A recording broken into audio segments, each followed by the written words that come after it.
오토바이를 처음 시작하려는 분들, 기본적으로 대한민국 수도 서울 시내 도로를 기준으로 설명드리겠습니다. 1번, 사고는 필수. 누구나 초보 때는 반드시 사고를 경험하게 됩니다. 오토바이든 자동차든 마찬가지입니다. 오토바이만 위험한 게 아닙니다. 자동차도 초보 때는 굉장히 위험합니다. 인생 선배님들이 오토바이 시작에 앞서 자동차 운전 경험을 권하는 이유가 무엇일까요? 그것은 자동차는 웬만한 대형 사고가 아닌 이상 바로 죽지는 않는다는 것입니다. 자동차는 그나마 안전벨트와 철판 차체가 신체 손상을 막아주기 때문입니다. 그나마 좀 더 안전한 자동차로 위험한 도로를 경험하고 학습하라는 것입니다. 참고로 저는 자동차 초보 때 자동차 차폭을 제대로 가늠하지 못해서 길가에 세워둔 불도저를 아무 이유 없이 그냥 들이받은 경험이 있습니다. 사이드 브레이크를 채운 채 하루 종일 서울 시내를 돌아다닌 적도 있습니다. 심지어 눈길에도 사이드 브레이크를 채우고 운전하다가 자동차가 360도 회전하는 경험도 있습니다. 물론 자동차만큼은 아니지만 오토바이 사고 경험도 꽤 있습니다.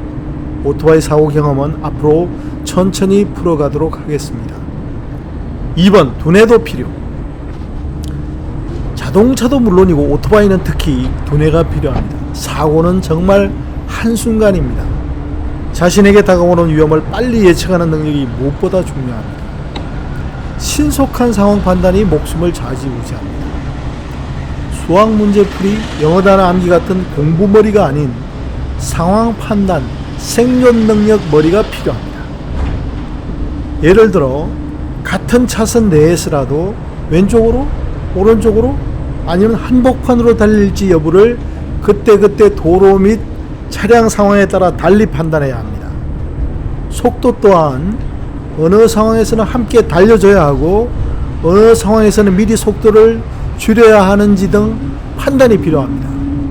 나아가 어떤 종류의 차들이 어떤 운전 습성이 있고 어떤 오토바이들이 어떤 운전 특징이 있는지까지 파악해야 합니다. 특히 어떤 도로 조건에서는 발생 확률이 높은 사고를 떠올리고 미리 대비해야 합니다. 이에 대한 자세한 내용은 앞으로 별도 테마로 정리하도록 하겠습니다. 다시 말하지만 오토바이든 자동차든 두뇌가 필요합니다. 나 자신이 생존 두뇌가 다소 부족하다 판단되면 보호장구를 더 철저히 갖추고 좀 더 방어적으로 운전하는 수밖에 없습니다. 3번, 목숨을 지키기 위한 3가지 조건. 분류하기 나름이겠지만 소중한 나의 목숨을 지키기 위한 조건으로 크게 3가지. 1. 조작 능력, 2. 교통 이해, 3. 보호장구로 압축해 볼 수 있습니다. 대출 어디 갔어? 눈 감아 빨리. 대출 저기 있어? 구독, 찍고 있지? 눈 감아. 구독과 좋아요. 구독과 좋아요. 찍고 있지? 첫 번째, 충분한 조작 능력입니다. 기본적으로 자동차든 오토바이든 내가 다루는 기계에 대한 충분한 이해와 위기시 대응할 수 있는 올바른 조작 능력을 익혀야만 합니다. 어느 정도 익숙해졌다 싶을 때까지 공터 등 연습 장소에서 충분히 조작 연습을 해야 합니다. 제대로 기능 조작이 되지 않은 상태에서 함부로 복잡한 도로로 나서면 안 됩니다. 당신 목숨뿐만 아니라 다른 사람 목숨까지 앗아갈 수 있습니다. 기계를 내 몸처럼, 내 손발처럼 자유자재로 작동할 수 있어야 합니다. 자동차 초보 때 많은 사람들이 맑은 날에 앞유리 와이퍼를 휘젓는 경험을 합니다. 깜빡이 신호 레버 대신에 앞유리 와이퍼 레버를 조작한 결과입니다. 멈춰야 할 때 브레이크가 아닌 오히려 엑셀을 밟으면 나도 죽고 상대도 죽이게 됩니다. 아무리 뛰어난 운동선수라 할지라도 충분한 조작 연습 없이 복잡한 도로에 나갔다간 바로 죽을 수도 있습니다. 자동차 운전을 오래 하다 보면 말관 신호가 들어오면 무의식적으로 브레이크에 발이 가게 되고 앞차가 움직이기 시작하면 나도 모르게 브레이크에서 발을 떼게 됩니다. 오토바이도 마찬가지입니다. 주어진 변화 상황에 반응하여 거의 무의식적으로 적절한 기능 조작이 이루어지는 수준까지 끌어올려야 합니다.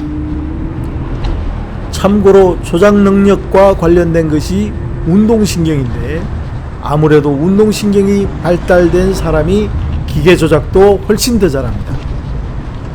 예고 없이 닥친 위험에 순간적이고도 즉각적인 대응을 위해서는 운동신경이 빠르면 빠를수록 좋습니다. 하지만 부모님으로부터 물려받은 타고난 운동신경을 바꿀 수도 없습니다. 따라서 스스로 운동신경이 떨어진다고 판단되면 남들보다 더 열심히 기계 조작 훈련을 해야 할 것입니다. 그리고 참, 오토바이 구매 시 구매 당일 판매자한테 단지 몇십 분 설명을 듣고 직접 몰고 오시는 분들 정말 위험한 경우 같습니다. 본 주제는 나중에 별도로 다루어 보겠습니다. 둘째, 교통흐름 파악 능력, 교통 이해입니다. 어느 정도 기계 조작 능력을 갖추었다 하더라도 함부로 복잡한 도로에 바로 나와서는 안 됩니다. 시내 도로는 초보자에게는 정글보다 더 무서운 곳입니다. 자동차는 가족이나 연수 강사를 통해 도로 주행을 연습할 수 있는 기회라도 있지만 오토바이는 그런 연수를 해줄 수도 없습니다.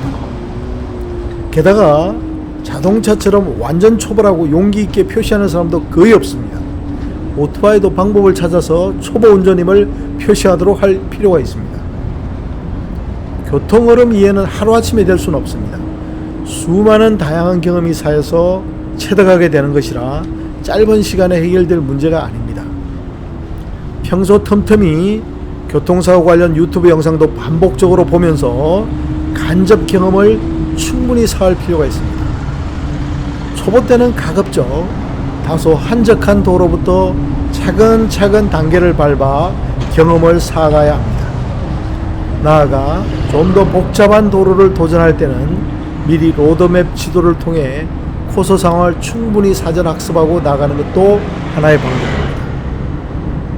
참고로 본 유튜브 채널의 경우 자동차보다는 오토바이, 특히 시내 교통흐름, 교통이해 관련 내용에 비중을 두고 진행해 나갈 계획입니다. 셋째, 보호장구입니다. 다시 처음 언급했던 내용으로 돌아가서 누구나 초보 때는 반드시 사고를 경험하게 됩니다. 자동차든 오토바이든 다치지 않을 정도의 소소한 사고를 차라리 경험하는 것이 더 낫습니다. 지금까지 무사고라고 자랑하며 자만하여 운전하다가는 대형 사고를 당할 수 있습니다. 오토바이를 타면서 헬멧조차 착용하지 않는 사람이 있는데 정말 이해할 수가 없습니다.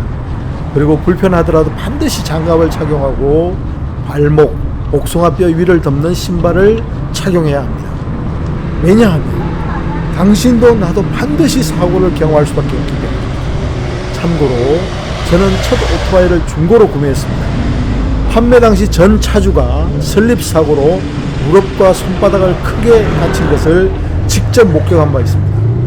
경제적으로 여유 있는 사람들이 기름값이 많이 들어도 무겁고 튼튼한 피산차를 타는 이유가 무엇이겠습니까? 여유 있는 사람들은 자신의 안전을 위해 그만큼 튼튼한 차에 돈을 투자하는 것입니다. 자동차도 마찬가지지만 오토바이는 내가 아무리 조심하더라도 남들이 와서 들이받습니다. 특히 자동차에 비해 오토바이가 작기 때문에 미처 존재 자체를 인식하지 못하기도 합니다.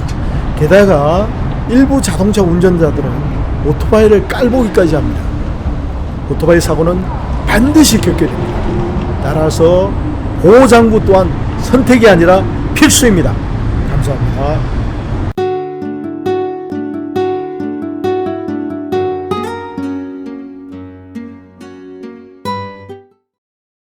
자신에게 다가오는 위험을 빨리 예측하는 능력이 무엇보다 중요합니다. 제대로 기능 조작이 되지 않은 상태에서 함부로 복잡한 도로로 나서면 안 됩니다. 주어진 변화 상황에 반응하여 거의 무의식적으로 적절한 기능 조작이 이루어지는 수준까지 끌어올려야 합니다. 초보 때는 가급적 다소 한적한 도로부터 차근차근 단계를 밟아 경험을 쌓아가야 합니다. 나아가 좀 더 복잡한 도로를 도전할 때는 미리 로드뷰를 통해 코스 상황을 충분히 사전학습하고 나가는 것도 하나의 방법입니다. 자동차든 오토바이든 다치지 않을 정도의 소소한 사고를 차라리 경험하는 것이 더 낫습니다. 지금까지 무사고라고 자랑하며 자만하여 운전하다가는 대형 사고를 당할 수 있습니다. 오토바이 사고는 반드시 겪게 됩니다. 따라서 보호장구 또한 선택이 아니라 필수입니다.